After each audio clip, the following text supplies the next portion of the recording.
All right, y'all. I am very excited for today's episode. I am joined by a new friend of mine who we were just kind of talking for only about 3 minutes before I hit record. And then I was like, you know what? Let's just stop. Let's get to know each other on this podcast because I think that those are sometimes the most brilliant podcasts because I am so interested in you and I'm so interested in what you do because a person who has the amount of passion that you do, of doing just a little bit of research on you that I have already done, I'm so excited for today's episode. So joining me is the founder of Journeys with a Purpose, Duncan Grossart. Is that how I said it? That's right, Christina. Okay. Yes, thank you. Thanks for doing this. I'm so excited. Yeah, likewise. It's a real pleasure to be here. Thank you, Christina. Oh, so excited. Okay, so how Duncan and I actually connected, and a few of my podcast guests over the years, I'm very blessed to say we've connected through the YPO network. And I was inside one of our YPO group chats, and I was mentioning, I think maybe, I don't even know who it was that we connected with. But anyway, we were connecting, and you just started to tell me a little bit about your story. And so I looked up Journeys with a Purpose, and I'm like, yep, you're my human. You're the perfect person for this podcast because I am so passionate about people passionately Yeah. living out their lives. So, kind of, if you don't mind, I'd love to know kind of where it started. Like, tell us a little bit about yourself before Journeys with the Purpose came about, and then we'll really fully dive into that. So, please Okay. introduce yourself. Super. Well, thank you, Christina. A great introduction. And yeah, I'm speaking to you from the UK. So I'm based here in the southeast of England, where I was born and brought up as far back as the 1970s now. So I was lucky enough to be a country boy, grew up with animals and horses surrounding me, and also the likes of David Attenborough and Jacques Cousteau on TV. And that gave me a kind of a real shaping of my life. I was also lucky enough to travel from a relatively young age in my teens back in the 80s, which in those days was not that common in terms of long haul travel. So, my 80s, I was lucky enough to go to Africa on 2 or 3 occasions. I went to India. And again, those were kind of my shaping years and has led me into what I do now. There's obviously a chunk of time in between that, but that's the starting point anyway for me as to how I kind of my formative years. Cool. So started to travel, fell in love with travel, fell in love with the world. Something that I really want to kind of dive into too throughout this is your just passion for the human experience, your passion for human beings, your passion for just like really creating amazing relationships and communities. And that's a big part of now Journeys with a Purpose and why it's been so successful. But so you started traveling as a young boy. What was your Mhm. career like? Obviously, being a part of YPO, there's got to be some sort of Yeah. business world in there.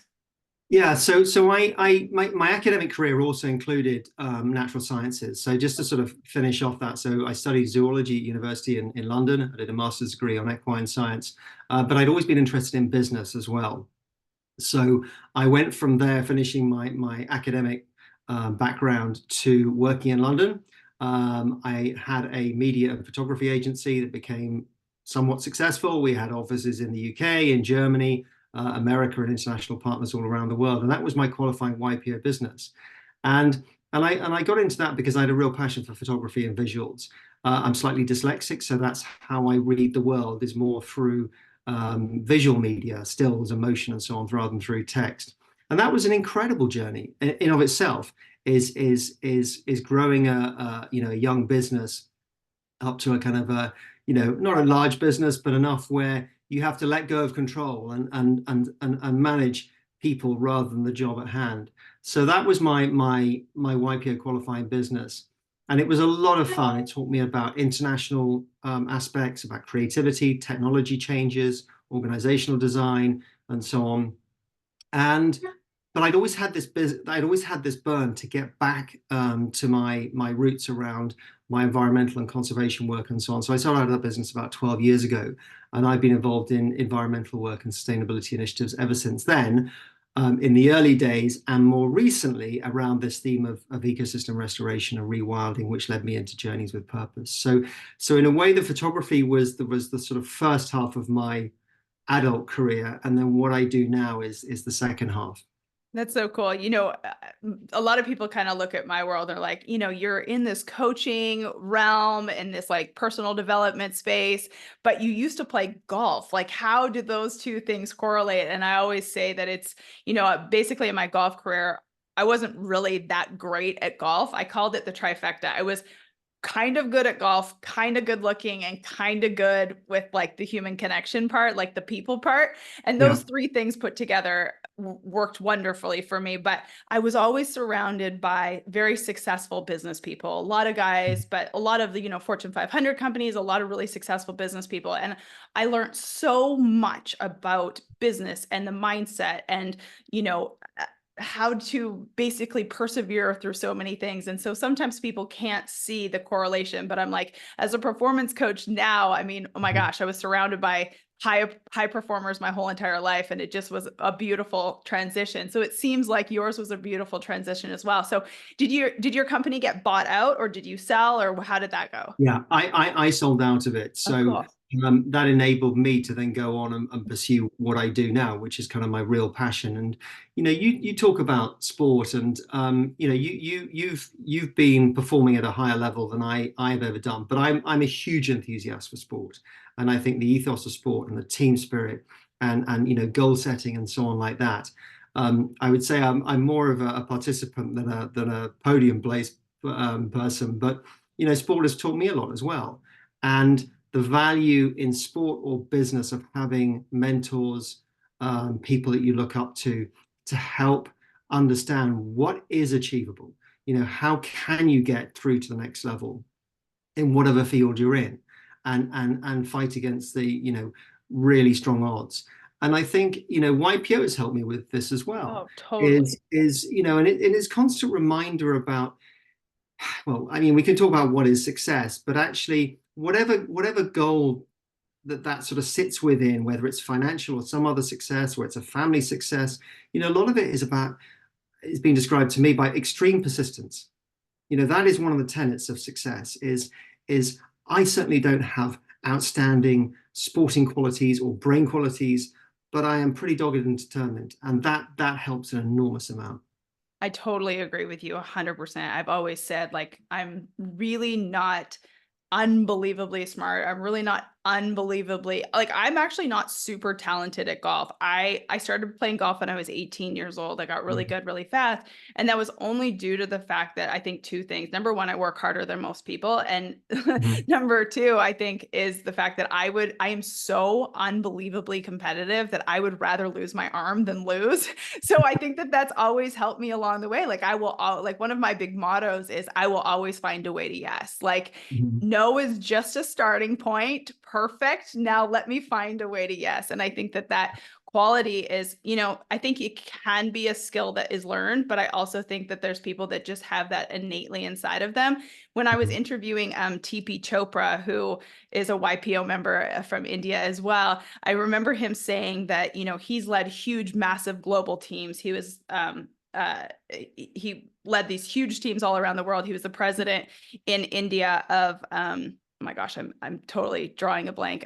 Not I apologize. I should know that. But anyway, he said that one of the best people that he's ever tried to hire are people in the military and athletes, because those two people, he always have that persistence, that ability to stand up, get kicked down, stand up, get kicked down, stand up. And so I thought that that was really interesting. I think a lot of very successful people in life, just in general, and obviously you starting your company, which I'd love to kind of transition into, is that you're going to have that ability to get kicked down and stand back up. Yeah, quite. And I think that's a great way of saying that about, the military and sport, about persistence. To me, it's also a habit of hard work. And it's a discipline of hard work as well. So you get up every morning and you have a purpose, you have something to do. And of course, playing sports or military, people people choose those. They may be talented, but they generally choose those because they have an interest, a passion for it. And of course, having hard work or extreme persistence is so much easier when you absolutely believe in something and you have a real passion for it. And then it doesn't, you get up and do 10, 12, 14-hour days, but it doesn't really feel like hard work. I totally agree with you. And that's, I do think that people can have success in something that they're not extremely passionate about, but Mm, I do think it allows you to enjoy the experience so much better. I've always said, yeah, I can help you make a lot of money, but like that isn't my ultimate goal. My ultimate goal is for you to enjoy the journey, Yeah. along the way, because what is the point? Life is over in a blip of an eye. I mean, I'm into my 40s now, and my husband just turned 50, so he's a YPO golder now. And it's just one of those things that you just, in my brain, I'm still 25 years old, but you're getting older, and it's just like you want to enjoy it because it goes by much too quickly. So after you sold your business, obviously you sold out, did you know that you were like, this was the next phase of the journey? Did you know what this looked like? Or were you just like, I know what I'm passionate about, but I don't know what it ultimately looks like yet? Okay, it's exactly the second thing.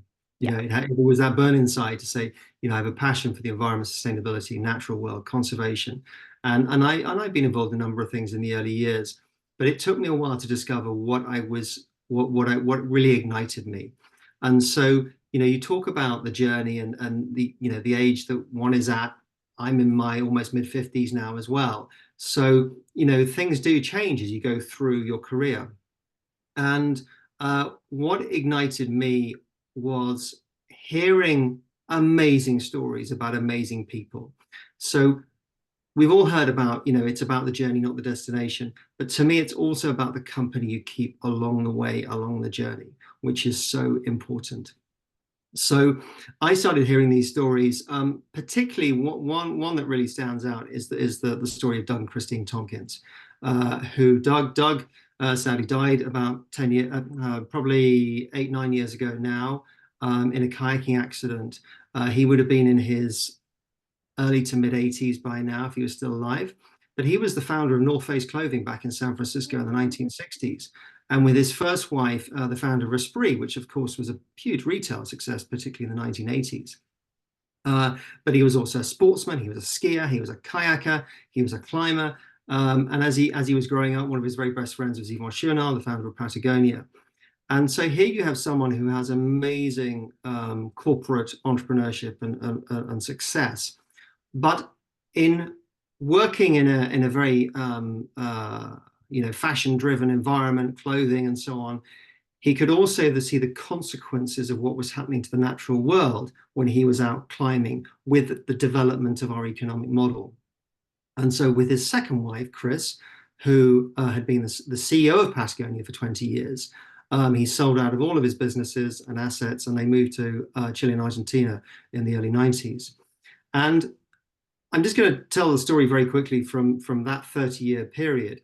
It's basically in Chile and Argentina, using their own funds and the money that they've raised. It's probably about $400 million now, so it's a lot of money. But in terms of the outcome that they've achieved, it's amazing. So they have created and enlarged new national parks in Chile and Argentina of 15 million acres terrestrially and 30 million acres of marine reserves.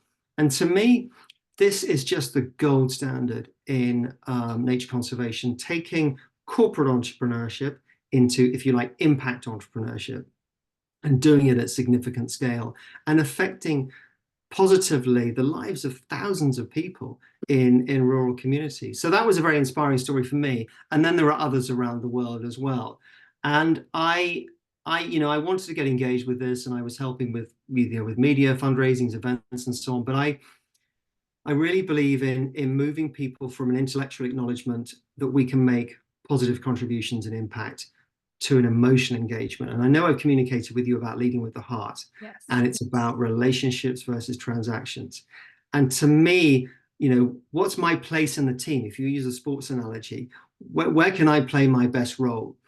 And that was to blend my experience with travel with my corporate experience as well, to create a business.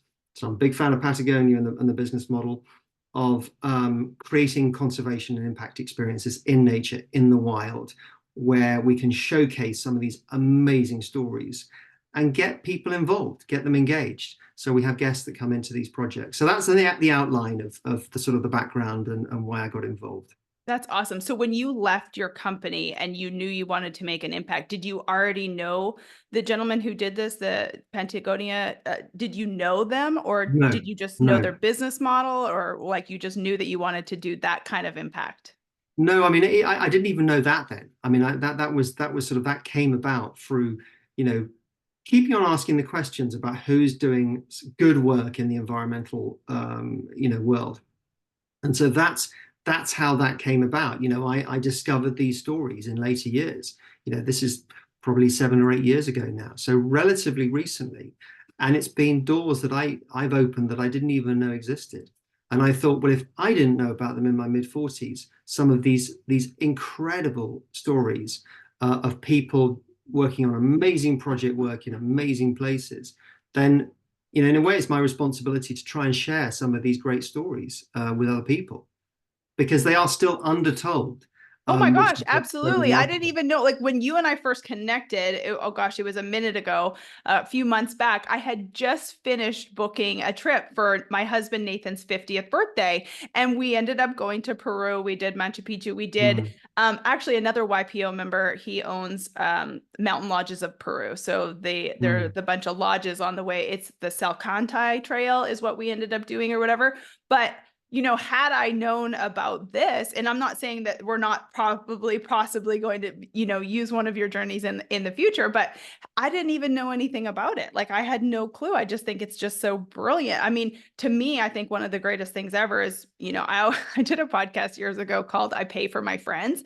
And I'm a big proponent of paying to be in certain rooms. I'm a big proponent of being around the right people. I think you can fast track your life, but you can also your community is huge. It's people who are passionate about the same things, and I always want to be in rooms or around people who are passionate about what they get to do and passionate, or have this, I call it like this high performance mentality, people who want to live life big, who want to do great things in this world. And I'm not saying that I've done anything great, but I just love greatness. Like I'm obsessed with greatness. I'm so enthralled with it. And I think being around like-minded people who want to do big things in this world, whether or not you're super passionate or not, I think like I told you before we hit record, I may not be falling over super passionate for conservation, but I am passionate about people who are passionate about their passions.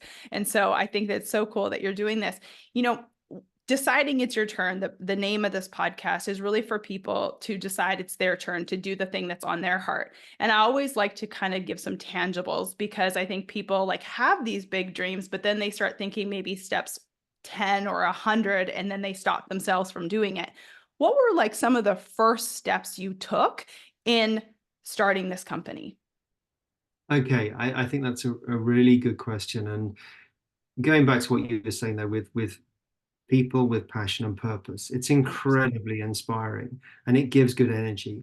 Even if 100%. even if they're not working on something that would be considered large scale, I've given an example of large scale, but people doing remarkable things. There's a lot of hidden heroes out there.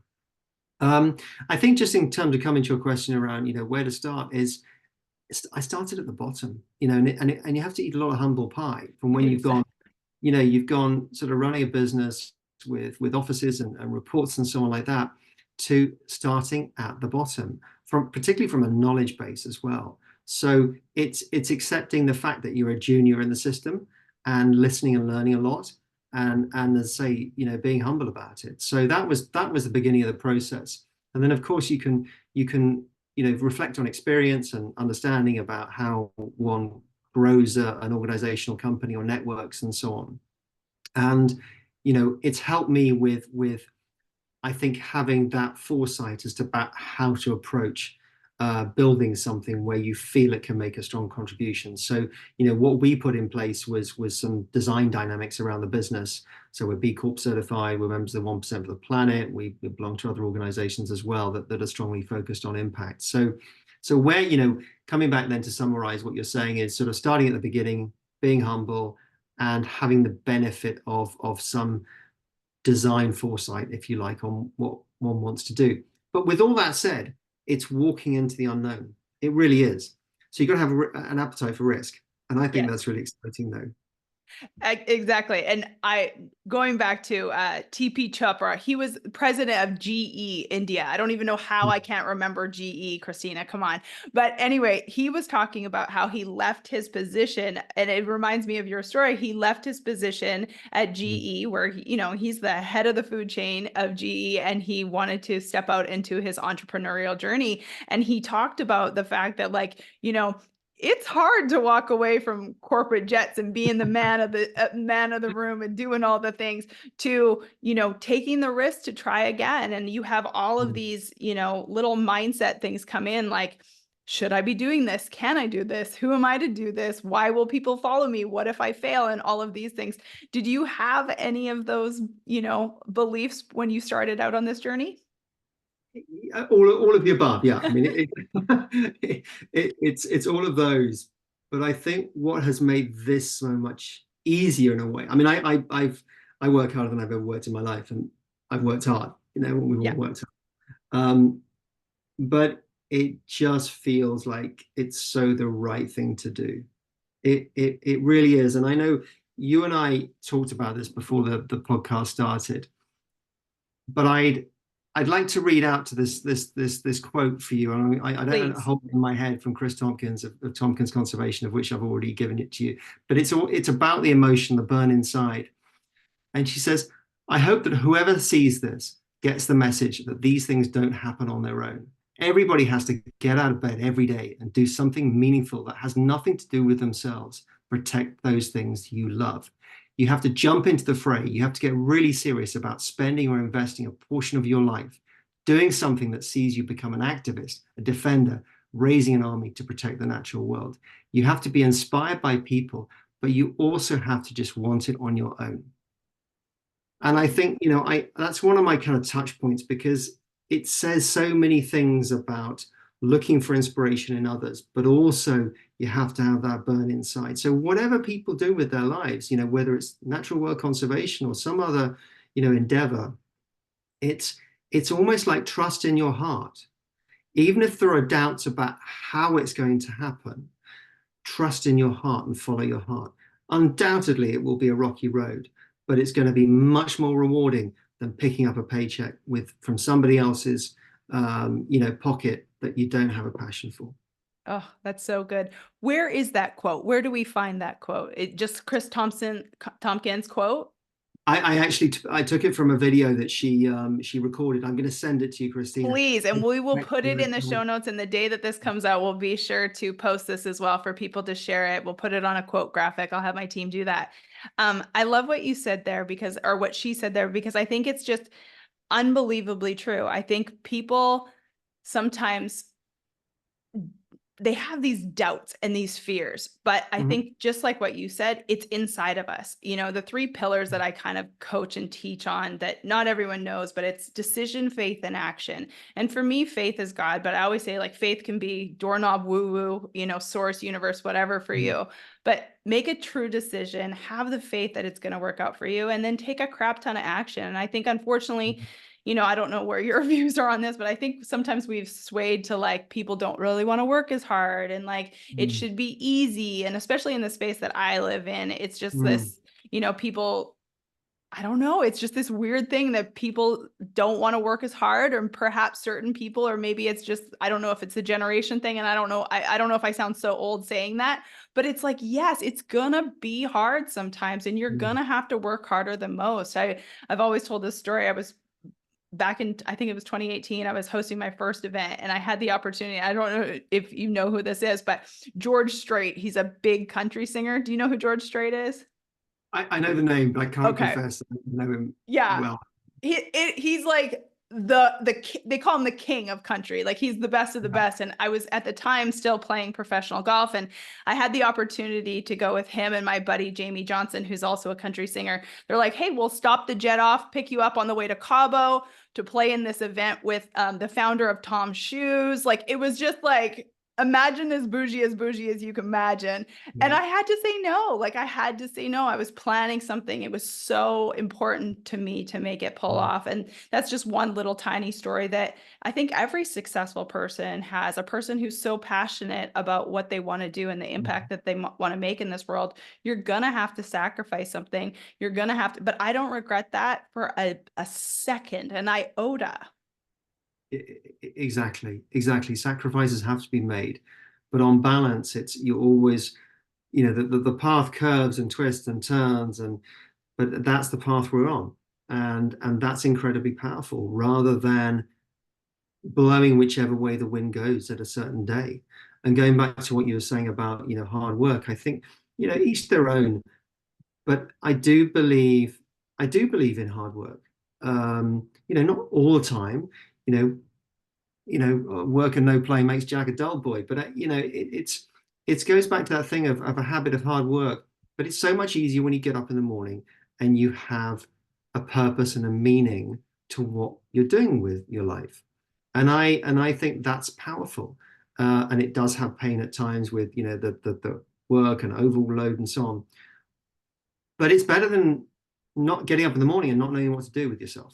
Oh, A lot better. 100%. I have Yeah. people come to me all the time. They're like, I don't really feel purpose. I don't really feel passion. There's nothing I get excited for. And, my first recommendation, I don't know what yours would be, but my first recommendation is get really quiet and get off.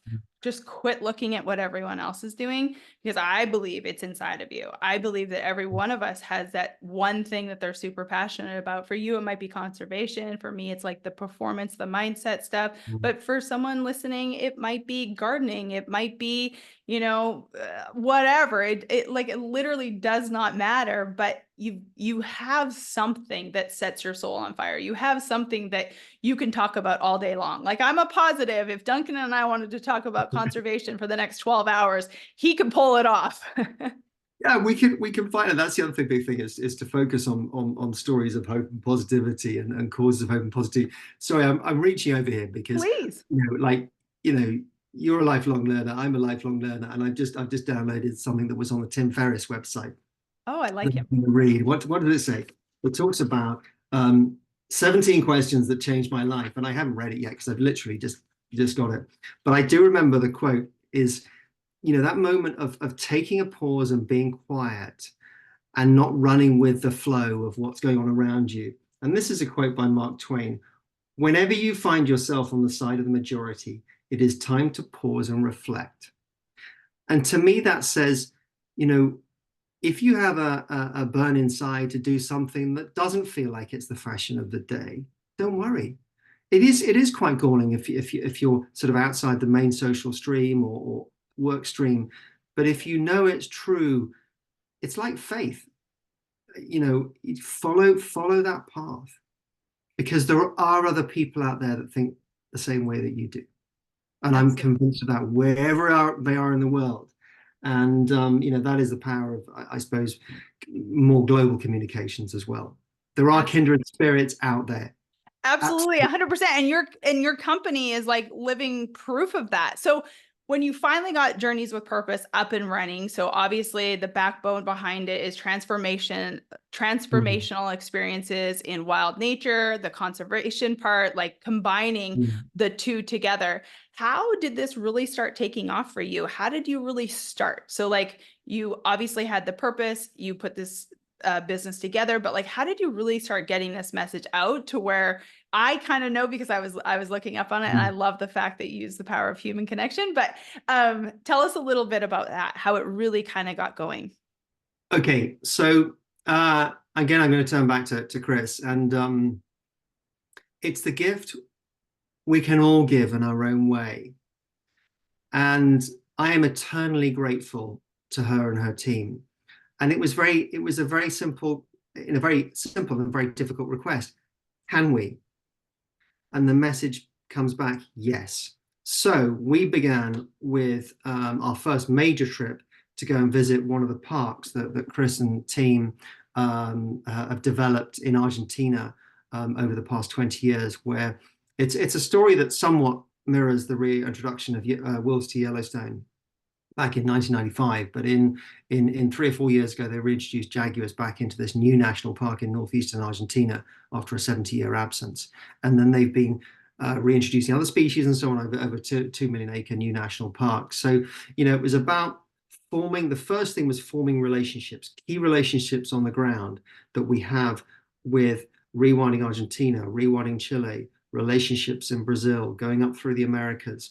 We're working with the American Prairie Reserve in Montana. We work with the Turner properties across the US. We have project partners in Europe, in Africa, and now in Asia and Australia. And so it was looking about how we can create this global curriculum across the 7 continents with a journey to Antarctica being more around climate science with these remarkable people. And as I say, what I don't want to do is create, there's a lot of things that are not going right in the world, but let's look at the success stories and how we can help support and amplify them. So these are stories of hope and positivity and action as well. That's obviously the big aspect here. So it was about forming relationships. It was about developing our own knowledge as well around the science of ecosystem restoration and rewilding and community welfare and so on. We then began building the community, and like you, I'm a YPO member, so I have, lucky enough to have a broad community I can reach into in YPO and outside of that as well. And the other thing that we focused on really, I think, being an emblem of what we are is we're independent as well. So therefore we can make clear decisions without conflict and so on. So it was about putting all these things into play. It was also about thinking about the design of our trips. So, yes, we do journeys, we do travel, but trying to think about them in a different way. So you've had a fabulous time in Peru, amazing country, but how can we have those remarkable experiences with our guests that have all the joy and the wonder and the wine and the food and all the fun in it, but weave in a little bit of impact as well. I think more and more people want to hear these stories from local people, and they want to Absolutely. move out of the standard, if you like, travel experience and bucket list. And I'm not a bucket list believer. I think I'm much more run with your heart and your feelings, and build it around that way. And we've also laced in other things like, we're big believers of female, youth, and diversity leadership and representation, both in the places that we visit and support and the causes, but also our guest profile as well. We did a remarkable journey in Kenya, which I would read love about to. I read that on your website about that. And I had no idea. Like that's very interesting that like a lot more females than males, which I don't know why that surprised me. Well, it's interesting. A lot of the conservation leaders that we work with are women, and I think women are much better at touching into their intuition, and trusting their heart. And I think men can be better at this, but we did this all women, for women trip in Kenya in March with an organization called Daughters for Earth, which was founded by a remarkable lady, Zainab Salbi, and then Jodie Allen of Vulcan, Paul Allen's sister, and so on. And it was a great success. I wasn't on it. Our partnerships director was Lady Venetia, and it was a great success. And I've got to send you the article from the UK Times as well on it, which was really a really good write up on the whole Is that journey. already on is that on your website though? Like I think I looked at I, one I article. It's literally come out in the last week. I've got to get it Okay, to you. then perhaps I'll that's make not it. sure I But I get did read it. an article where you did mention that trip to Kenya with the Daughters of Earth. So that's so cool.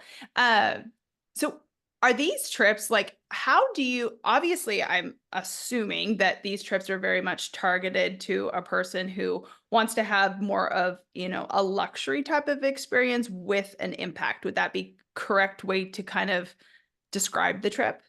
Yeah, correct. I mean, we are working with guests who have means to help with impact, Yes. and that comes with wealth, high net worths, ultra high net worths, family offices, foundations, impact investors. So, how can one contribute? It is through philanthropy, but it is also through impact investment as well that does yield the financial return. And on the other side as well, it's working with people with powerful voices, advocates and influencers. They could be in sports, media, politics, C-suite executives. So people that can help pull big levers. So yes, by the nature of that guest profile, we are also where we can, putting on the best service that we can and the comfort and so on. We do go to some wild places. So, there are nights or two when it might not be quite so comfortable. But that's the other thing is I think this is where I struggle sometimes with the word luxury. Um, to me, luxury comes from a privileged place of access and insights to just incredible people in the wild. Time with leaders. You talked about it as well. When you're in a room with fascinating people, great storytellers, doing great things at whatever scale they're at, that's inspiring. And so when you get time with people, it comes back to that thing is we're thinking about relationships over transactions all the time. Yeah, I read that on your website, and that when I'm just kind of envisioning the trip, and to me, sometimes the best part is not, the great wine or like, don't get me wrong, I'm a lodge over a tent girl all day long. I've done both. I'm going to choose the lodge every single time. I'm just that type of girl. But I really do, to me, sometimes the best part of those trips is the connection around the fire at night, or sitting at the Yeah. dinner table and learning about people's experiences, about their life, and what has, what lessons they've learned, and, who they are, what they're passionate about. To me, that's an unlimited luxury experience to me. I just love the ability to do that. Yeah, that I think that sums it up so well. It's stories around the campfire with just 100%. fascinating people. And it's often the ones that are quietest at the beginning that have the most remarkable stories to tell. And they can be they can be part of the guest group, but they can be the chef, they can be the driver, they can be the team leader, the great conservationist. Everyone's got a great story to tell. Absolutely. I did Yeah. Kilimanjaro a few years back, and some of the stories that even just our porters had when we got time and experience with them, it was just remarkable to see the world in a totally different light. And that's, Americans in general, and probably maybe North Americans in general. I was born in Canada, but I'm an American citizen. And, traditionally, not a ton of people around us travel as much as my husband and I do. And my husband will say that's probably due in part to myself, because I'm just obsessed with travel. Like, I care nothing about material goods, but like, I'm always on a trip. And but for us, it's just like, I think people getting outside of their comfort zone to experience something different. People say, well, why do you have to leave the United States? The United States is so big. But I'm just like, my gosh, it is just so eye-opening. It makes you just so grateful. Like, for me personally, it just makes me so grateful for not only the experience, but then the life that I do have, to be able to, go somewhere and experience something, but then come back and just be so grateful for where I live as well. And so I think people need to get out of their comfort zones and go experience the world. And like, also too, like, I'm not that educated on, conservation means. I'm not really that educated on that. And I think that this is wonderful for us to talk about, because, I think we need to educate ourselves more. Like, the world is so big, and I know that we have to take care of our bubble, but my gosh, when you get outside of your bubble, it's just such a brilliant experience.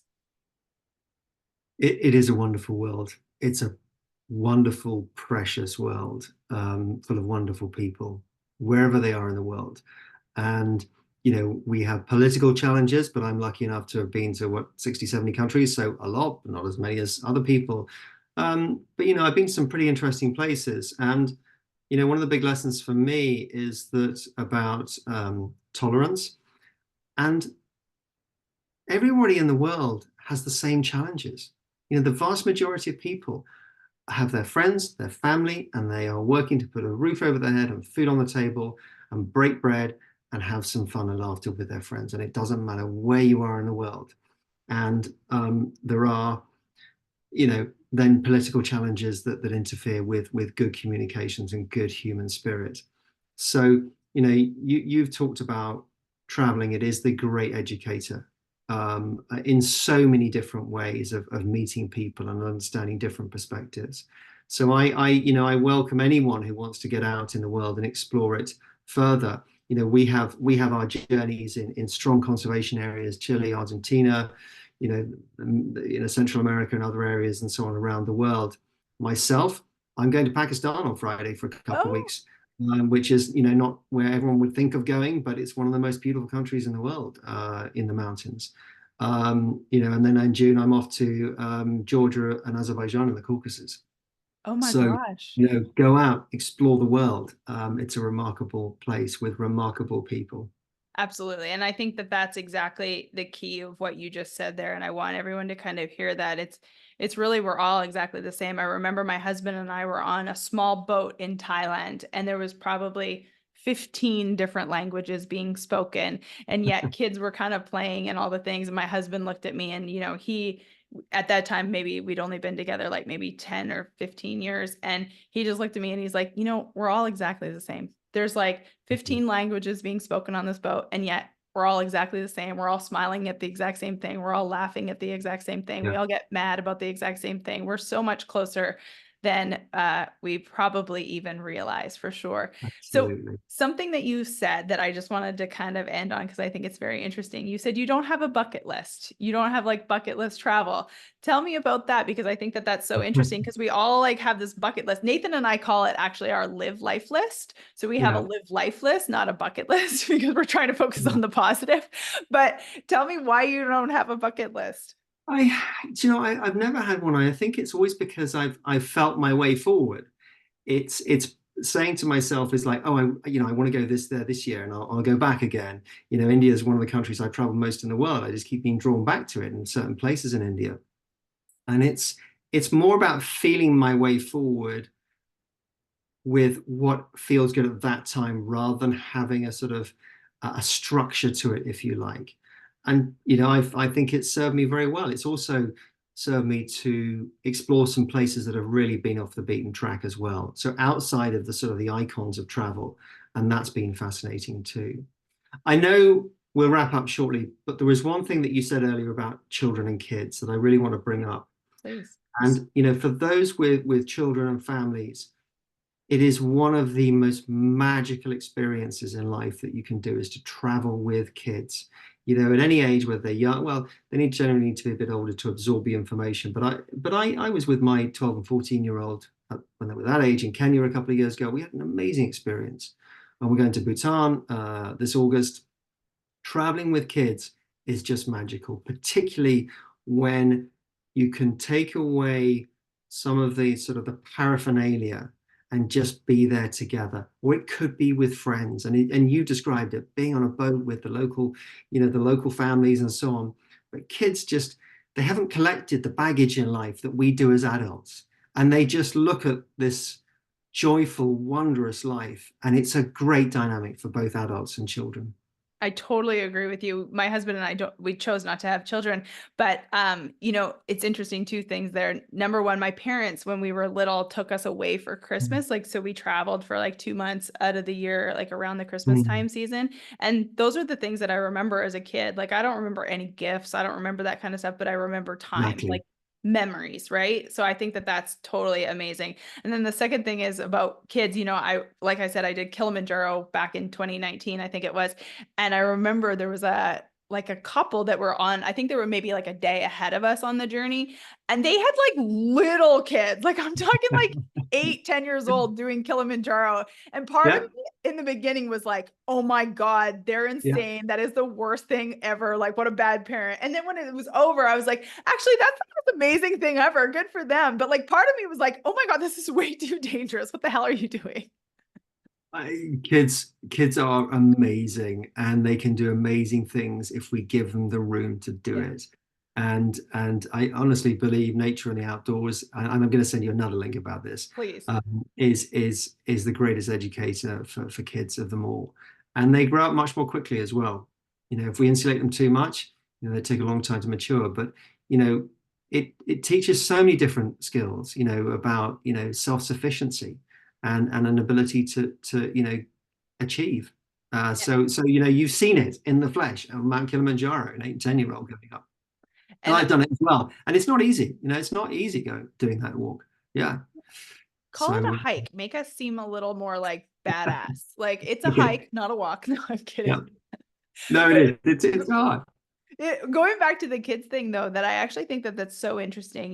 One of the things that you and I both connect on is the power of human connection. You've created a Mm, business based upon human connection, connecting with people to grow the business and leading with your heart. And something that, believe it or not, I got paid a while back to come and speak to a group of kids about really the power of human connection and how mm, unfortunately, nowadays we live with this. If you're not watching, mm, I've got my phone in my hand, and sometimes kids don't even know how to connect. And I'll be honest with you, like we kind of talked about in the beginning, I'm not that smart. Like, I'm not, I don't have all this God-given natural talent for a lot of things, but the one thing that I do have is the power of human connection. I can connect with anyone, and I think that that's a mm. skill that people should learn. And if you're bringing your kids out into the world, learning how to travel at an early age, getting them off their phone, they're going to learn how to do that. And thank God, I think we need more of that. Yeah, you're absolutely right. Is it really helps with social skills, understanding, interpretation, all these different types of things. So the power of connection, the power of human connection. I would also add it's the power of sentient connection. So it's the connection to other sentient creatures, the mammals around us, the animals around us, but other living creatures as well, trees and other aspects around us. And just understanding the dynamic that is going on around us is just incredible. And you're right, it's time to put down our phones, talk to one another, understand, animal behavior, and see this whole sort of melange of life going on around us, which is just so wonderful. And we Yes. need to spend more time on this. And getting out in nature and getting on Yeah. these journeys with purpose and conservation and all of it. I 100% believe it. I don't feel closer to God than when I'm outside. I try to get it, like I pretty much go outside every single day, but there's nothing more Mhm. powerful than really being in nature. Nature, like my husband and I, our greatest trips are the ones that we're on hikes, either in Africa or Peru Yeah. or, at wherever we are in the world. It's just some of the absolute greatest experiences of my whole entire life. And I don't know anyone who regrets a trip, guys. So I don't, like, if you're interested in these. So how do they find out about Journeys with a Purpose? How do we, where do we find you? Okay, well, the easiest is to come to the website, and it's journeyswithpurpose.org, O-R-G. So please come to the website. I'm very happy to put my email address as well on the notes from the Yep, podcast as well, we'll put Christina. all of it in the Yeah, show notes. so the best place to start is the website. Have a look there and reach out to me directly. I'm very happy to help where I can. Wonderful. And You guys, explore the website. Have a look at some of these remarkable journeys going that we do. There are set departures so people can join a group, but most of what we do is private travel. So oh, it's okay. it's either a buyout of one of our flagship trips, or it's a privately made itinerary to wherever you like in the world. So we operate globally, but we're operating across that theme of getting people outdoors, getting them into nature, getting them into the wild, um, and just trying to connect with conservation and local community people where we can. As I say, with plenty of good food and wine and other fun stuff along the way. Wonderful. Do you do YPO trips? Do you connect, like, are you a part of the YPO, like, flagship trips that they do? On the YPO side, I am actually on the one of the Impact Network boards. I'm on the Oh, Planet Action Network as the current learning officer and incoming vice chair. I've also been on the event committee for YPO's first two global impact summits oh, in Costa cool. Rica last year and then in Rwanda this year. And I'm getting increasingly involved with YPO events, and I'd love to be able to contribute more in that area as impact and impact events become more, I think, more prominent within the YPO organization. I should also say that I recently joined a spouse partner YPO event in Paris as well to talk about connection to nature. So, Oh, cool. I'd love to do a lot more with YPO and Yeah. hopefully I'll do so. Yeah. Well, I was just saying, I know that, like, we have never personally gone on a YPO trip, but I Mhm. know like a few of our members here in Arkansas Mhm. have gone on the YPO trips, and they say that they're absolutely first class. So I just didn't know Yep. if Journeys with a Purpose and YPO connected to do trips. I mean, y'all should. I don't know if there's like I'm conflict of interest or I'm something. doing my best to contribute. So, but yes, Wonderful. yeah, there's a real appetite for more impact within YPO, which is great to see. Absolutely. So you guys be sure to check out the website. We'll put that in the show notes. Also, Duncan and his team are on LinkedIn very heavily, also on Instagram. I think you guys are on Facebook as well. So you can find it wherever. Just put it in this Google search, guys. We know that journeywithpurpose.org. And thank you so much for your time. I loved getting to connect with you, and congratulations. And hopefully I'll get to meet you on a trip sometime soon. I hope so. It's been a real pleasure, Christina, and also learning about your stories as well. It's been such fun. Thank you. Thank you.